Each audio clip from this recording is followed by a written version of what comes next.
कसं काय मंडळी, लोक म्हणतात गडचिरोली जिल्हा हा नक्षलवाद्यांसाठी ओळखला जाणारा जिल्हा आहे, पण असं नाही. गडचिरोली जिल्हा हा त्यांच्या संस्कृती आणि जंगलासाठी ओळखला जाणारा जिल्हा आहे. तर अशाच एका जंगलाच्या ठिकाणी दासगड हा देवस्थान वसलेला आहे, तर तोच मी आज तुम्हाला या व्हिडिओत दाखवणार आहे.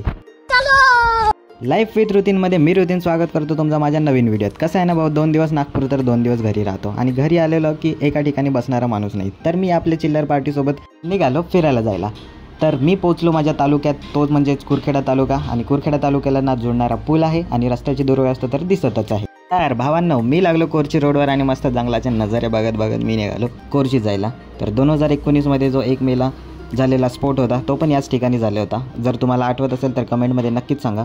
तर मित्रांनो, मी या एरियात नवीन असल्यामुळे मला काही एवढ्या एरियाचं नॉलेज नव्हतं, पण तुम्ही बघू शकता आज पण या एरियामध्ये लोक जुन्याच पद्धतीने लोक राहत आहेत. तर मग लागला आपला कोरचीचा घाट. जर अस्सल जंगल पाहायचं असेल ना, इथून एकदा तुम्ही जावाच, एकदम अस्सल जंगलाचे दर्शन तर तुम्हाला होऊन जाणार नक्कीच. हा कोरचीचा घाट पार करता करता मौसम इकडे खराब व्हायला लागला. एकदम मौसम खराब झाला आणि मग मध्येच लागला आम्हाला तो जोराचा पाऊस. आणि भावांनो, अशा जंगलात जर पाऊस लागला तर माणसाची तिथेच हालत डाऊन होऊन जाते. आणि मग आम्ही कुठेतरी शेल्टर बघितलं आणि थोडा वेळ तिथे पाऊस कमी होतपर्यंत थांबलं. तर बघू शकता पूर्ण भिजून गेलो होतो पावसाने.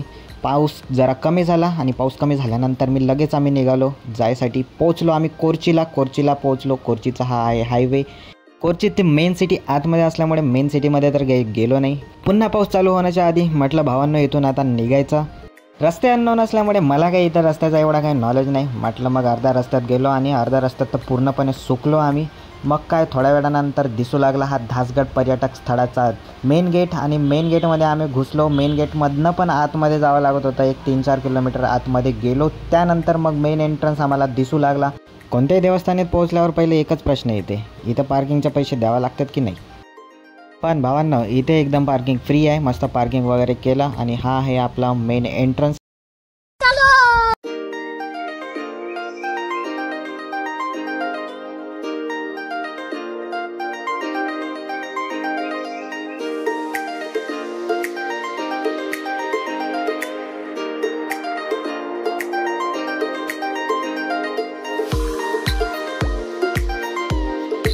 तर मंडळी, समोरचं मंदिर बघितल्यानंतर मग आम्ही आलो मागचं मंदिर बघायला, जो होता कालीमाता मंदिर. कालीमाता मंदिर बघून मग आम्ही मागे निघालो. मागे होता एकदम मस्त पाण्याचा झरणा. झरण्यात असं पाणी येत होतं आणि पाण्याच्याच मागे होतं एक मंदिर. तर मंदिर बघितलं आणि झरणा पण बघितला. मस्त आजीबाई झरणा बघत होती, मस्त त्याचा आनंद घेत. कालीमाता मंदिर बघितल्यानंतर मग बाहेर आलो आणि बाहेरचा हा ओव्हरव्ह्यू.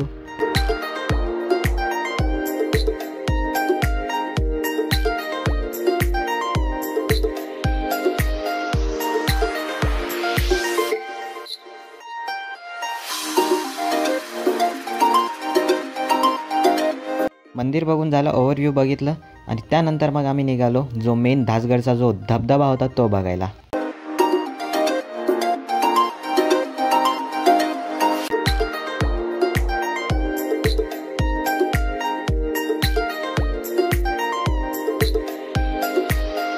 जसं जसं खाली उतरलो तसं तसं धबधबा दिसू लागला आणि मस्त तिथं पोरं एन्जॉय करत होते. तर मग म्हटलं आपण पण एन्जॉय करावं. पण मला भिजायची पूर्णपणे काही इच्छा नव्हती, कारण की ऑलरेडी मी भिजलेलो होतो. तर मला आता काही भिजायचं नव्हतं, म्हणून मग मी फक्त नजाऱ्याचा आनंद घेतला आणि मस्त पुढे चाललो. पुढे जाता जाता अजून मस्त व्ह्यू दिसू लागले. समोर गेल्यानंतर एकदम खूप मोठा धबधबा दिसू लागला. आणि मित्रांनो, तोच आहे धासगडचा धबधबा. आणि हा धबधबा बघून असा वाटत होता की आपल्या पण गावाजवळ असा धबधबा राहू शकते का. पण इथे येऊन माझे सगळे प्रश्न दूर झाले आणि इथे येऊन माझे सगळे पैसे पण वसूल झाले येण्या जाण्याचे. सध्या तरी हा प्लेस हिडन प्लेस म्हणूनच ओळखला जात होता, तरी पण एक गर्दी थोडी कमीच होती. आणि जसं जसं आता लोकांना माहिती पडलंय तसं तसं लोकांची गर्दी आता प्रचंड वाढली आहे तिथे.